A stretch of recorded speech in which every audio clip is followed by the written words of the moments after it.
Good morning. We will go over a couple of applications to linear programming problems in this section. We will spend some time to discuss those problems. There will be just two real-life examples or word problems, but we will take our time to go slowly on those so that you know how to set them up. I'm going to switch back from this page to the text of the problem when the time comes. But then when we do that, I'd like you to actually try to write down the equations yourself before you actually check with me when we move on to the this page so we can go over the solution. The first example won't be a word problem. I just want to remind you what we covered in the previous section briefly. Namely that in order to solve a linear programming problem in two variables using the graphical method, we first sketch the solution of the system of inequalities representing the constraint, the set of constraints of that problem. Then you compute the coordinates of the corners of that domain, or the feasible region as it's called, and then you evaluate the objective function at each corner to choose either the maximum or the minimum, depending on the case. So remember, basically you have two things in every linear programming problem. You have the constraints, which is a system of inequalities,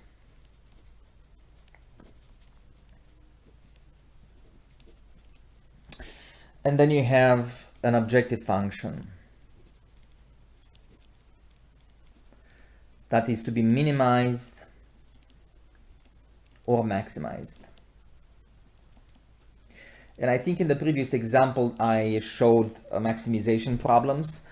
Either way, when you use the graphical method, remember that the objective function is minimized or maximized at one of the corners of the feasible region.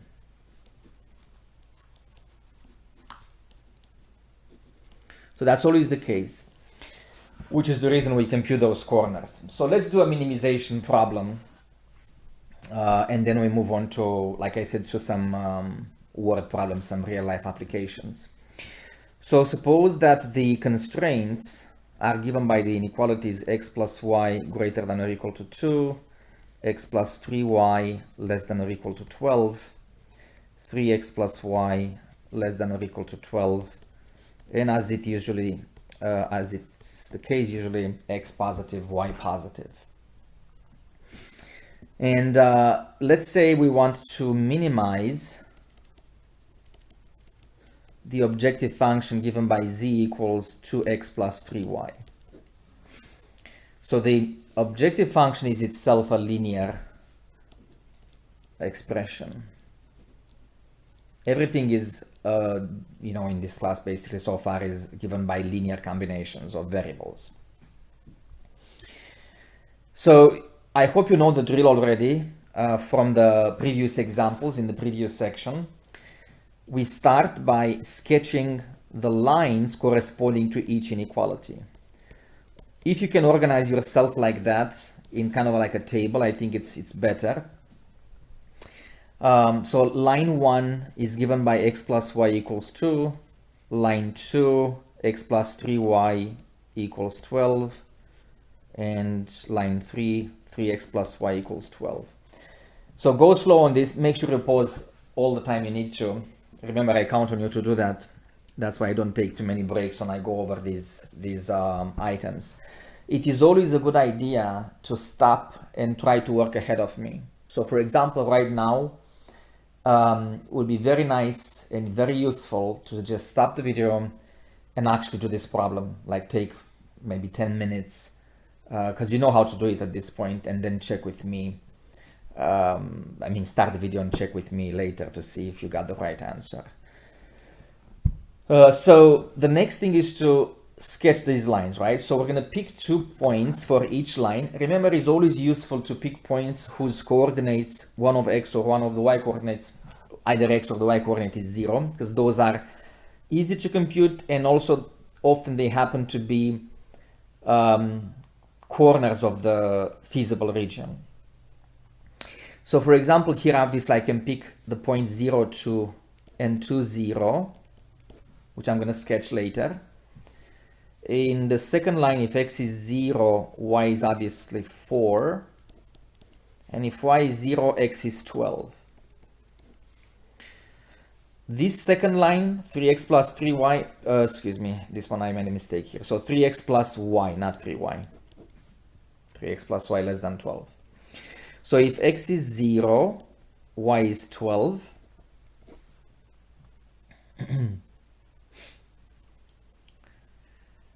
Right, and if y is 0, x is 4.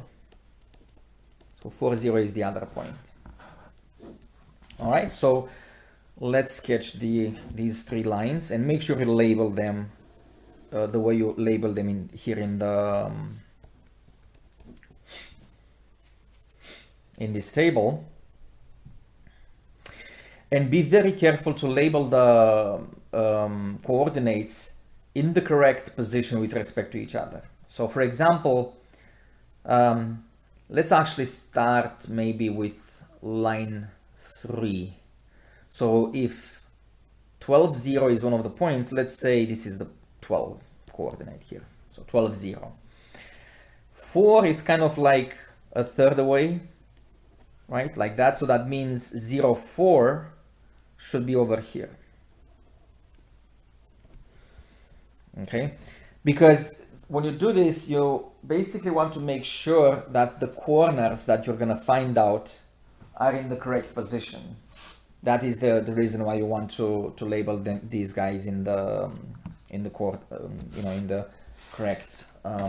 position. Let's see if I get make this line a little bit straight like that. Right, so this is L.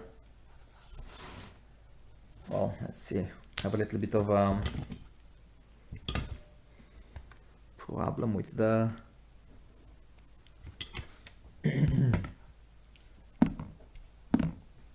that's strange. I'm using basically a device to actually try to make it straight with the smart pen. I don't think it's that smart. Let's see. There you go.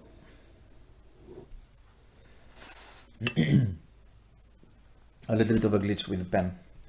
All right, so 1204, that's line number 3.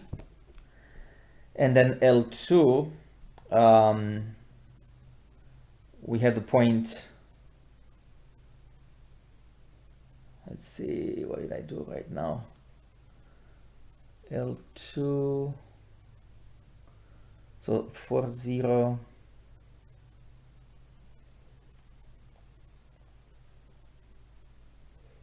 $12,004. Actually, I just sketched L2, not L3. 12,004. That's line number 2.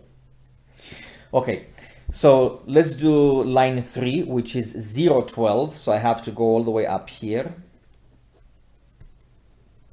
So x is 0, y is 12.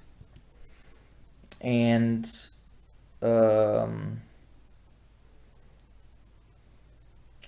40 is the other point, x4, y0.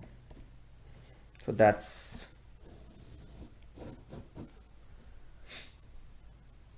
L3.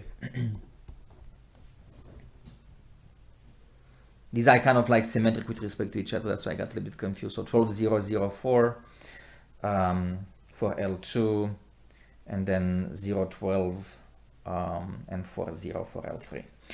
And finally, line number 2, 0220. So 2 and 0 and 02 are over here, right? So that means L1 is like this.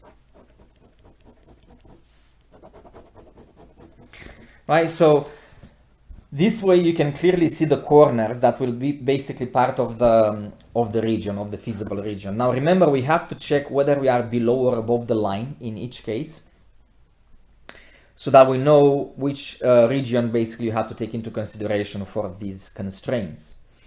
So in all of these cases, we can plug in 0, 0 as a testing point. So in all cases, you test the region below each line, because 0, 0 is situated below each line. So notice if I plug in 0, 0 into the first inequality, 0 plus 0, is it greater than 2? No. So that means you need to be above L1. So keep that in mind. I'm going to mark it down here. So you need to be above L1 for that inequality.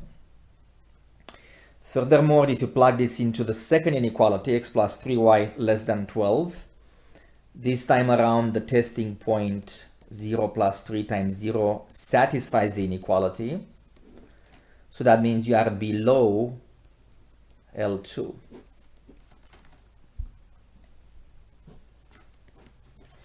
Above L1, which is over here, right? So above L1 and below L2. And then finally with L3, look at the inequality. If I plug in again the test point, 3 times 0 plus 0 less than 12, yes, we are below L3 as well. So above L1, but below L2 and L3. So that gives me this interior of the of this region.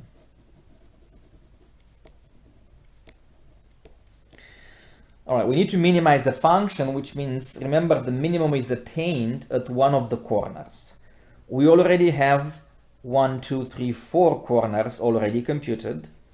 So the corners are 4, 0, 2, 0, 0, 2, 0, 4, and we still need to compute the remaining corner, which is at the intersection between L2 and L3.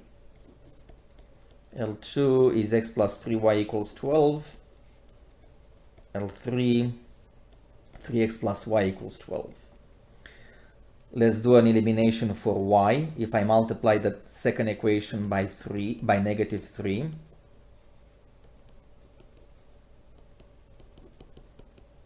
I get minus 9x minus 3 equals minus 36. We add the two, minus 36 plus 12. That'll be minus 24. Divide by minus 8, that gives me x equals 3. X equals 3, and then we go back to the, let's say, the second equation. So I have 3 times 3 plus y equals 12. That's 12 minus 9, y equals 3. So at this point, what you do, you basically plug in all the corners into the objective function. Right? So the objective function, which is, remember, z equals 2x plus 3y. Now, some of the corners, I mean, sometimes it's obvious whether a corner is a candidate for the minimum or maximum, right? But if you're not sure, just make sure you plug in all of them.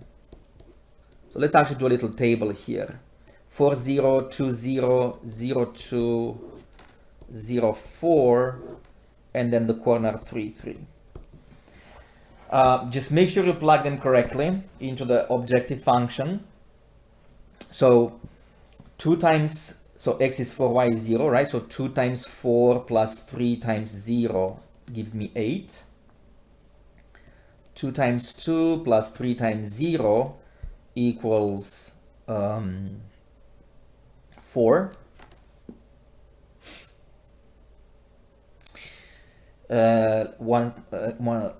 Let's continue. 2 times 0 plus 3 times 2, that gives me 6. 2 times 0 plus 3 times 4, that's 12.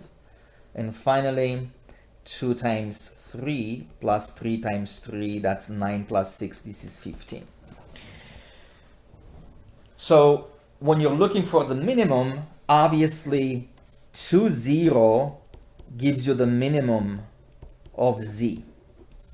Okay, so the lowest possible minimum of z will be 4.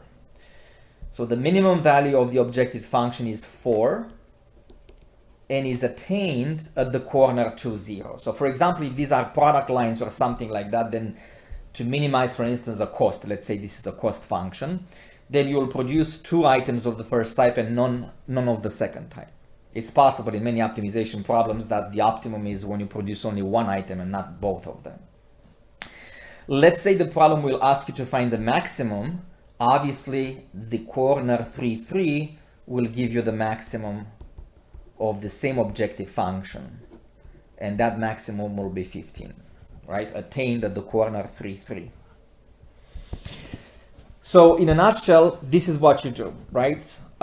System of inequalities, sketch it using the graphical method so far. Make sure you compute all the corners, evaluate the objective function at each corner, and pick the minimum or maximum depending on what the problem is asking you to do. Okay, so in what follows, and you could do that maybe in a different setting, I'd like you to take at least 50 minutes, like a regular lecture. So if you cannot do it right now, do it on a different setting, you know, as if you would attend a different lecture, because I really want you to take your time and understand how you move from a word problem to an actual equation, like a system of inequalities, and then a problem like this. So we're going to focus primarily on how we move from a word problem to a linear programming problem in 2 variables. So stay tuned. Okay, so let's read together this problem. If you want, you can write it down when we move on to the page to see how the equations look like. But if you want, you can skip that part. It's up to you. Just try to write down the equations, and as I go on with the problem, at the very least, make sure you write the meaning of the variables.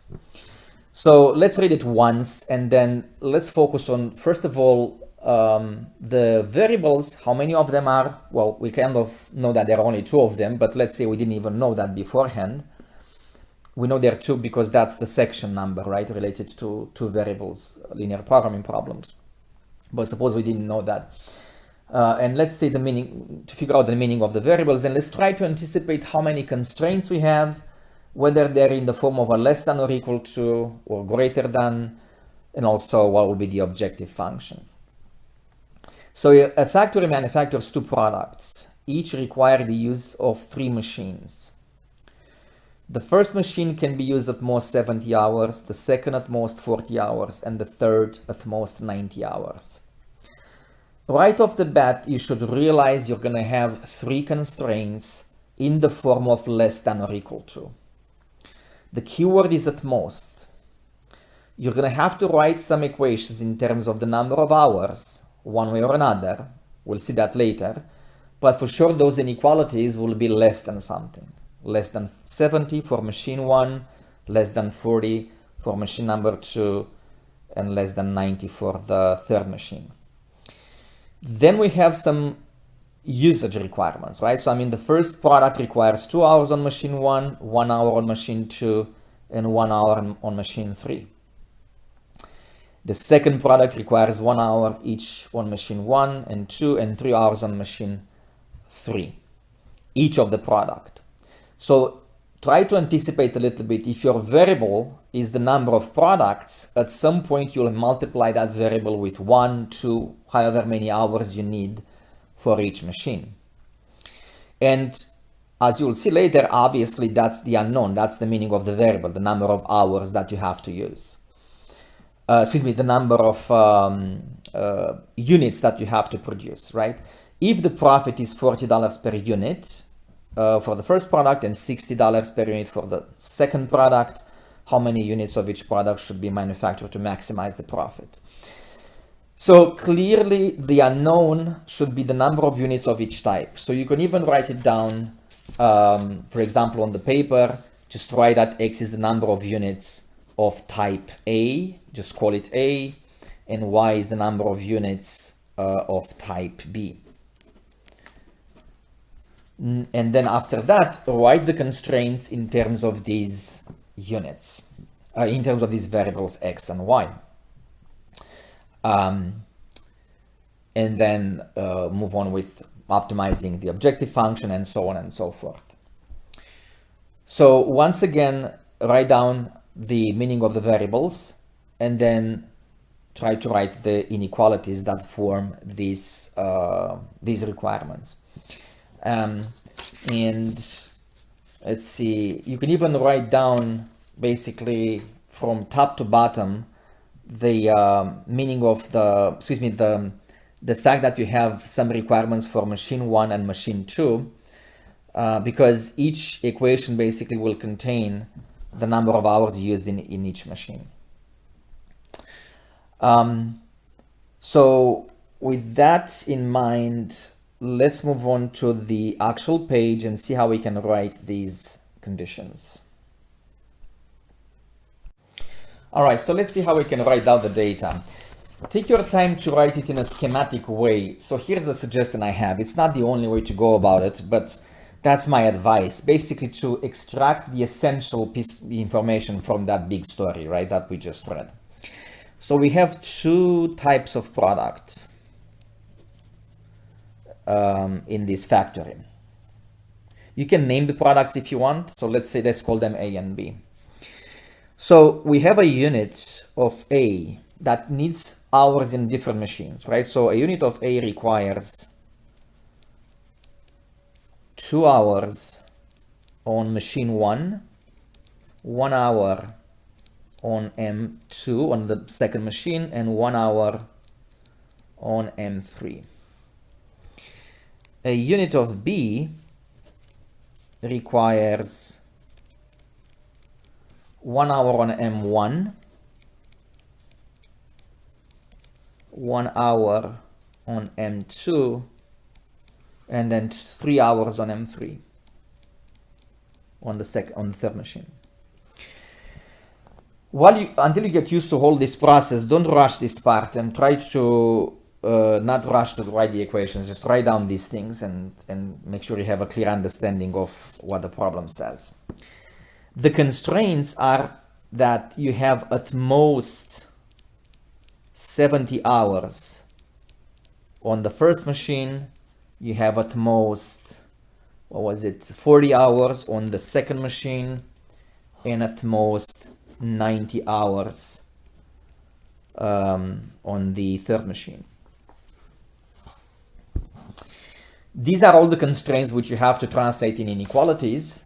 And we also have to maximize, that's the goal, to maximize the profit. Let's call it P, knowing that, we're going to write down the equation right away, knowing that you can get $40 for each unit of A, of the first type, and $60 for each unit of the second type.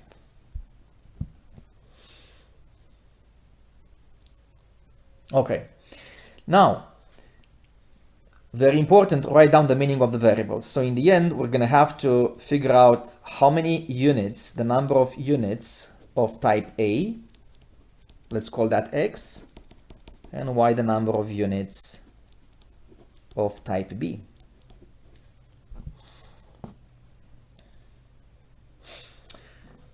Let's focus now on the constraints. Look at the first constraint. You have X units of type A, Y units of type B. On machine 1, how many total hours you need? So on each machine, how many hours do we need? It can be more than 70. Well, if I make X units of type A and I need 2 hours for each, obviously I need 2X hours on that machine, to which I add 1 times Y, which is Y hours on machine 1 for the second type of product. So 2X plus Y should be less than 70. Please try to refrain, this is a big mistake that people make in this class, refrain from visually memorizing without any logic the equation. Sometimes people write this data and say, oh, so you're telling me that I just go by column, right? 2X plus Y. This is kind of the worst, really the worst way to go about. Resist at all costs to just visualize the table and then just say, oh, I remember I have to go by column. The only reason we go by column is because you wrote, or I wrote, the data by column. There's nothing magical about it. You just have to think in terms of the meaning of the variables and logically how the equation comes to be. It doesn't matter if it's written vertically, horizontally, or sideways or diagonal, right? The whole equation, I mean, the same equation will result if you understand how you set it up. Visual learning without any logic achieves nothing. I know some people still don't believe me and they will do it their own way, but you know, I'll do my duty to just tell you the truth, whether you want to follow it or not. So second constraint, 1 hour each. So I have x units of type A, 1 times x, 1 hour of type B, 1 times y. So x plus y should be less than 40 because that's how many hours I have available on that machine. Moving on, same thing for machine number 3. I have x units of type A, 1 hour each, 1 times x, y units of type B, 3 hours each, 3y, that cannot exceed 90. These are the constraints for the machines used. What is the objective function to maximize? Well, the profit is, like I said, $40 each for unit of type A. So that means 40x because I have x units of type A, and then $60 for each unit of type B. That's 60y. We need to maximize this function subject to these constraints. And of course, x and y is positive because we can't produce negative number of units. So at this point, let's proceed like we did before with sketching the lines corresponding to each of these constraints.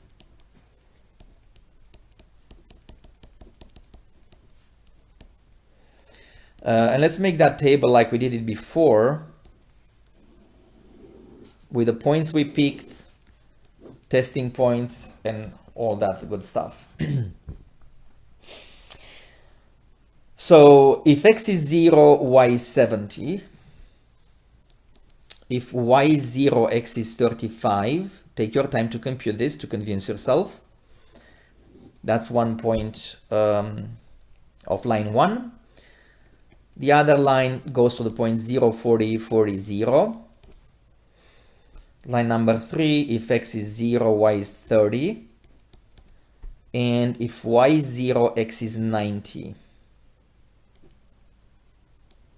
90, 0. Okay, so let's try to sketch these lines carefully. And let's do it over here on the left side. And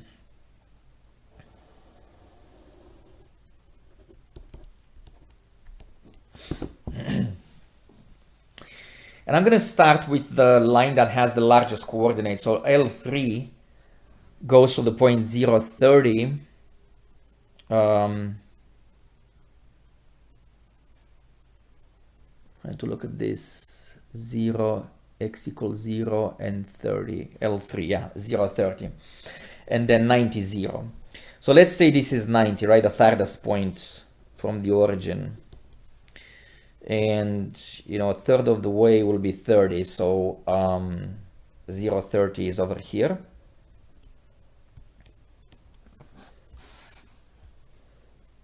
And let's sketch the line.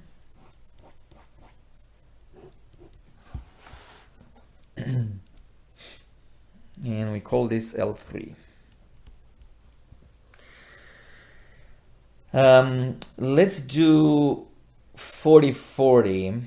Let's be careful here. So if this is 30, 40, 40 is kind of like here, right? So 40 should be here and over here. 40, 0, 0, 40. That'll be line number 2. And I think this will be a little bit squeezed here, but take a look carefully. The other line will be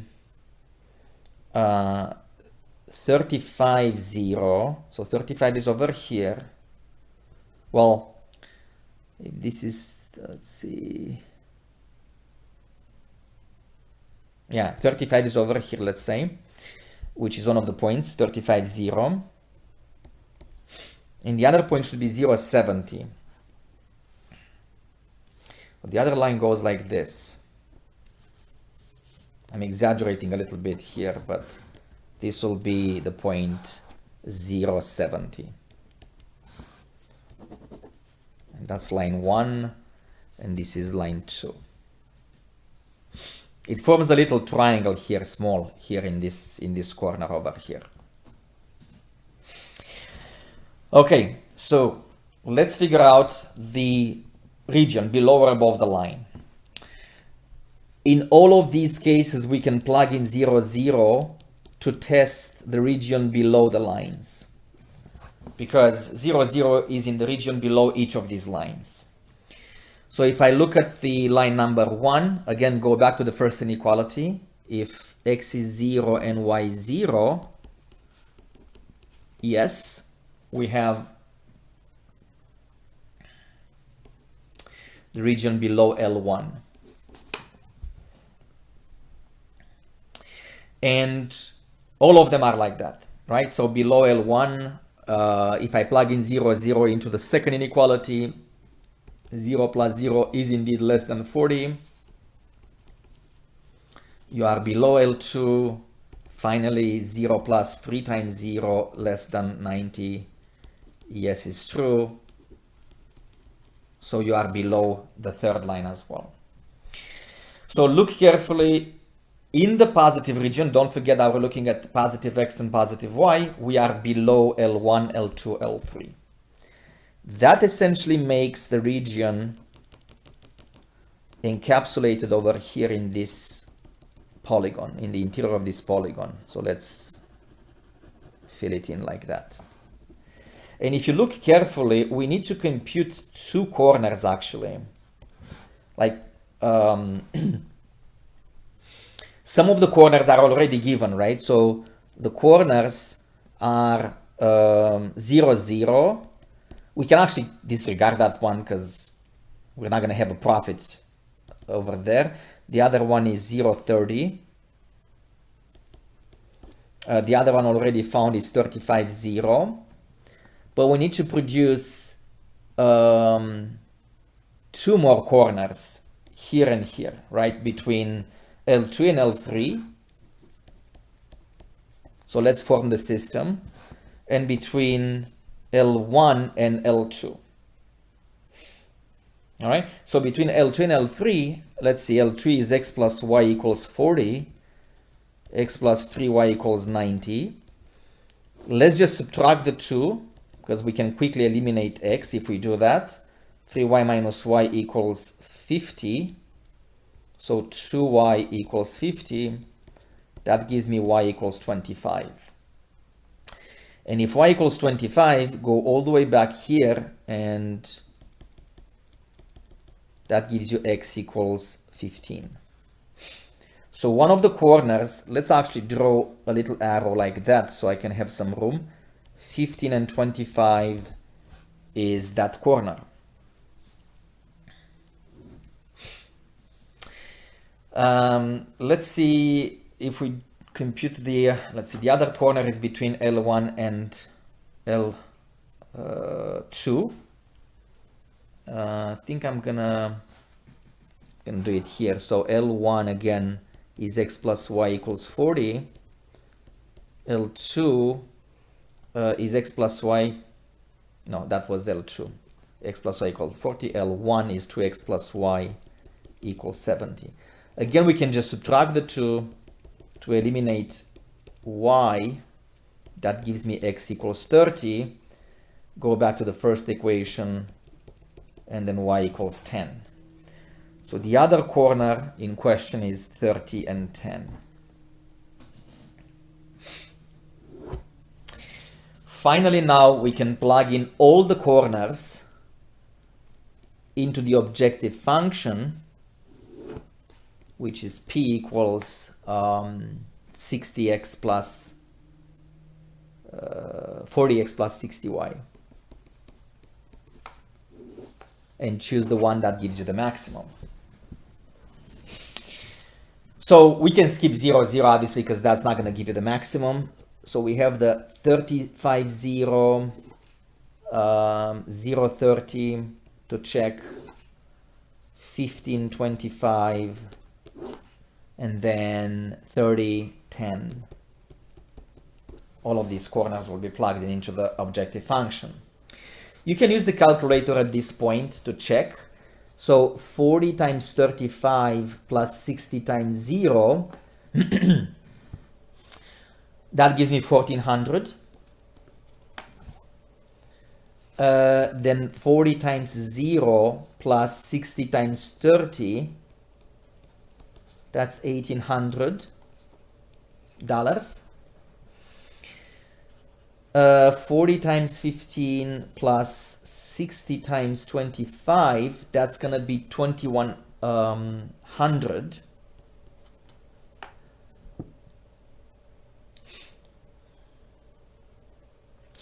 $30 times 40, so 40 times 30 plus 60 times 10, that's again $1,800. Okay, so I hope you guys see that 2100 will give me the maximum.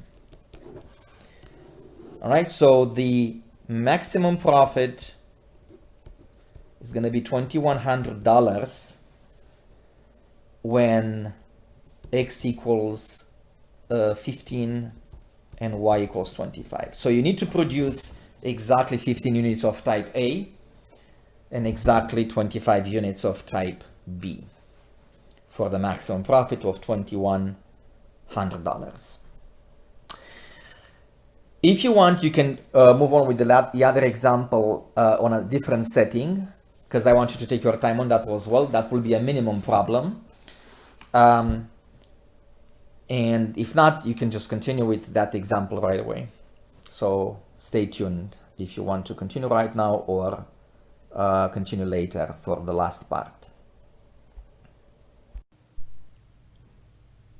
Okay, let's look at another example. Diet requirements. In this case, the problem says a diet is to contain at least 400 units of vitamins, 500 units of minerals, and 1400 of units of calories. Keep in mind, already anticipate you're gonna have greater than or equal to type of constraints. You need at least this number of units of each type of nutrient. The more the better, right? So we'll probably have constraints in the form of greater than or equal to, and obviously, what I was going to say, and two variables in the end, right? But and three of these constraints, because you have three pieces of information, right? Vitamins, minerals, and overall calories. We have two foods available. F1, which consists of which costs $0.05 per unit. So $0.05 per unit, we're gonna write that down later. And then F2, which costs $0.03 per unit. A unit of food 1 contains 2 units of vitamins, 1 unit of minerals, and 4 calories. So a unit of F1 contains 2 units of vitamins, 1 minerals, and 4 calories. And a unit of food 2 contains 1 unit of vitamin, 2 units of mineral, and 4 calories. Find the minimum cost, so this will be a minimum objective function for a diet that consists of a mixture of these two foods and also meets the minimum nutrition requirements. So that means, see, the problem actually here doesn't specify precisely what is the meaning of the variables, how many variables you have and what's the meaning of them. But it's pretty obvious that you have two variables because you need to provide a mixture of the two types of food. And obviously X and Y, the two variables, will be the number of units of each type. So you will have X, the number of units of F1, Y, the number of units of F2, with each having a certain nutritional contained in terms of vitamins, minerals, and calories. And with that in mind, of course, you're going to write down those constraints that we talked about already. So, right, the 400 vitamins, 500 minerals, and then 1400 calories minimum requirement. So take a moment and try to write down this information, extract this data, and then see if you can figure out the inequalities, and then we'll get to solve them together on the actual page.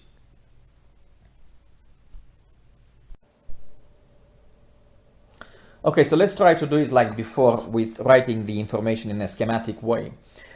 We have two types of food. A unit of food 1, unit mean probably just weight or whatever, right? So a unit of F1 has 2 units of vitamins, 1 unit minerals, and then 4 calories.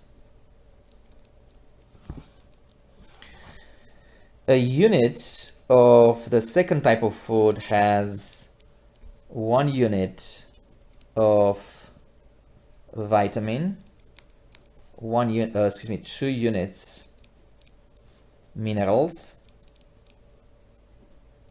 and then 4 calories. Each of these types of nutrients will have certain requirements,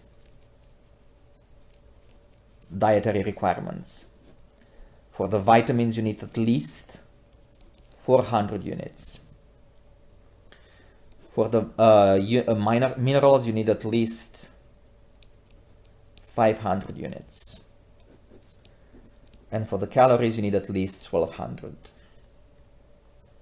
We're going to have an objective function, the cost, that states $0.05 a unit of food 1 and $0.03 a unit, or 3 cents, right? A unit of food number 2. So remember, just like before, with X we denoted the number of units of type F1, and by Y the number of units of type F2. This is the moment when I again strongly advise you to slow down a little bit and write down, pause, and try to write down the constraints. Don't just go visually or compare with the previous problem, think in logical terms. If this is the meaning of the variables, units of type 1, units of type 2 in terms of X and Y, how do you express these requirements? Well, if I have X units of type 1, each of them contains 2 units of vitamins, that means I'm going to have 2 times X vitamins coming from food 1. 1 unit of vitamin, Y units of F2, 1 times Y, that's Y unit of vitamins coming from food 2. Altogether, which is the reason why I put the plus between them, altogether should give you at least 400 vitamins units. The more the merrier, right? So that means the constraint is greater than or equal to 400. Same thing for the minerals. 1 unit times Y, X, that's X, 2 units times Y. Those are the minerals coming from those 2 sources, altogether should be greater than 500. And then finally, the calories, 4 per unit, 4x plus 4y should be at least 1200. And obviously, x is positive, y is positive.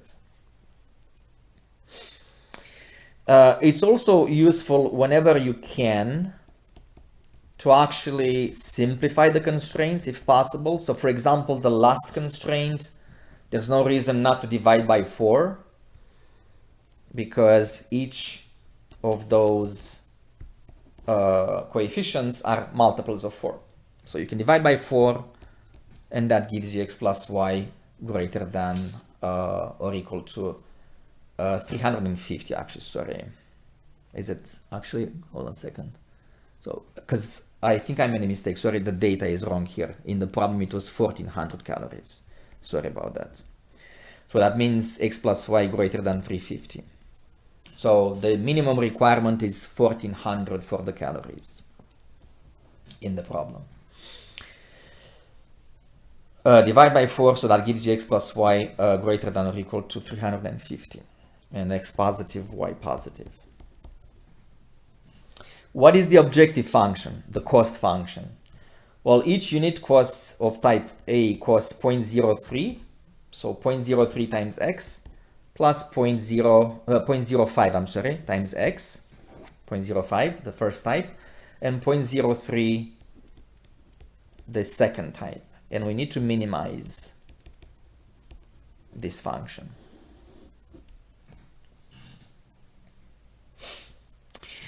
Okay, so just like before, let's draw the lines that separate these inequalities. So 2x plus y equals 400, that's the line 1. X plus 2y equals 500, that's line 2. X plus y equals 350, that's the third line. The way the constraints are given, again, the easiest thing is to just plug in, when you sketch, to plug in 0 for x, that gives you y equals 400. And then if y is 0, x is 200. So that's one possible point for L1. If x is 0 on the line number 2, y is 250. And if y is 0, x is 500. And line number 3 will have the points 0, 350, 350, and 0. Let's do the sketch very carefully, just like before, making sure we place these coordinates in the correct position.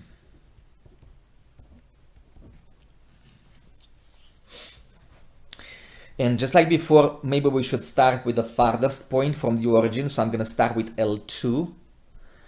That goes to the point 500, 0. So I'm going to assume this is 500. 0, 250 should be halfway over here. So let's say this is 250. And this will be the second line. Let's call that L2. Let's write it here. Moving on, let's see, we have 0, 400, 200, 0. 400, it's gonna be a little bit like almost halfway, right? So I mean 500 will be here, 400 will be maybe here, right? So that, let's say this is 400, right? For the point 0, 400.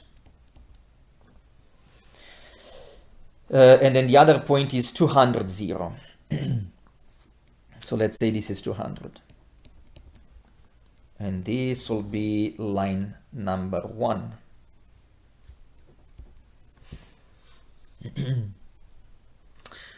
Finally, the line number 3 is 350, 350. Let's very carefully here notice 350 is somewhere in between 250 and 400. So that's going to be 0, 350. And 350 again is going to be over here maybe. Well, again, it's a little bit exaggerated in comparison to the 350 on the y-axis, but the important thing is to just make sure you place them in the correct position. And that will be L3.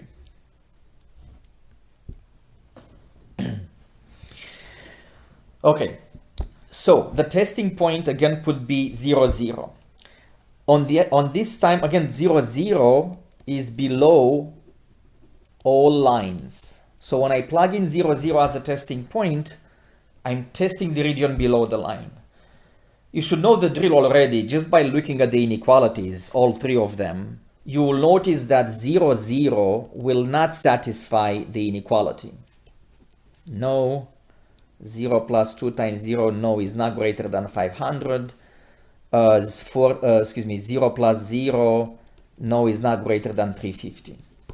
So below is not the region you're looking at. So basically the system of inequalities gives you the region above L1, L2, L3, unlike in the previous cases. So this time actually the domain, or the feasible domain, it's kind of unbounded, right? If you take all the regions above the lines and superimpose them, you get basically the region over here.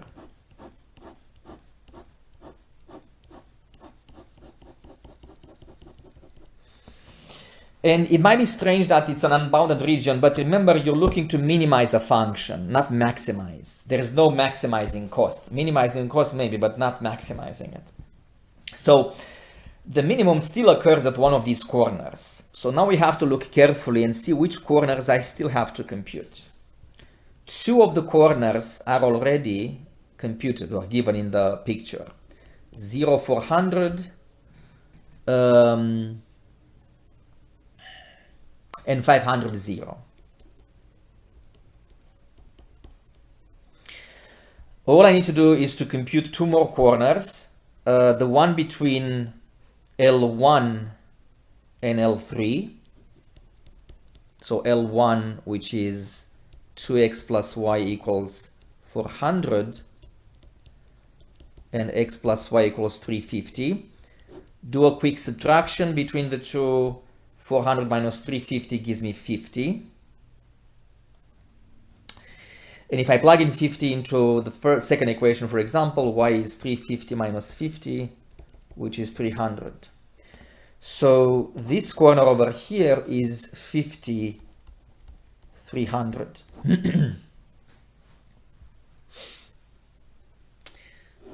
And let's do another system for the other corner. That's going to be between L2 and L3. L2, which is x plus 2y equals 500.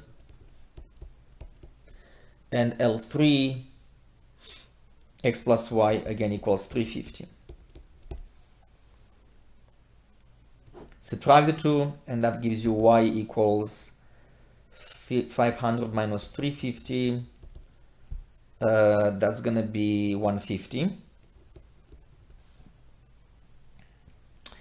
And if I plug it back into the second equations, 350 minus 150, that's 200. So the other corner would be 200 and 150. Okay. This is the time again to use the calculator. We're going to plug in the corners into the objective function, which is again C, the cost equal 0.05. Let's see, did I write it somewhere? Yeah, over here, the cost 0.05x plus 0.03y. And we plug in all the corners we found, right? So we have 0, 400, 500, 0, and 50, 300, and finally 200 and 150. So in the first case, 0.05 times 0 plus 0.03, let's see if I can have room here, actually times 400, that gives me 12. Here I have 0.05, 500, the other one is just 0, right? Plus 0.03 times 0, that gives me $25.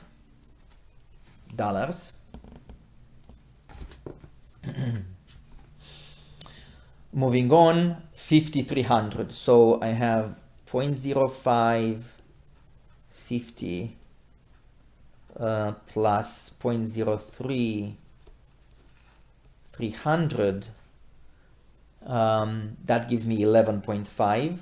Again, use the calculator to convince yourself. And then finally 200, 150. So 0.05 times 200 plus 0.03 times 150. That should be equal to 14.5. So you see, it's not obvious which one gives you the minimum. Obviously, in this case, 11.5 was the minimum. So let's write it down here. The minimum cost will be 11.5 for x equals 50, and then y equals 300. So you need to consume 50 units of food 1, 300 units of food 2 to achieve the minimum cost and still satisfy the nutrition requirements. So remember my advice, don't rush on these problems. Make sure you can do this and then take enough time. The homework is not that long on this one, but take enough time to actually go through the whole process without skipping any step. I think that's it for today.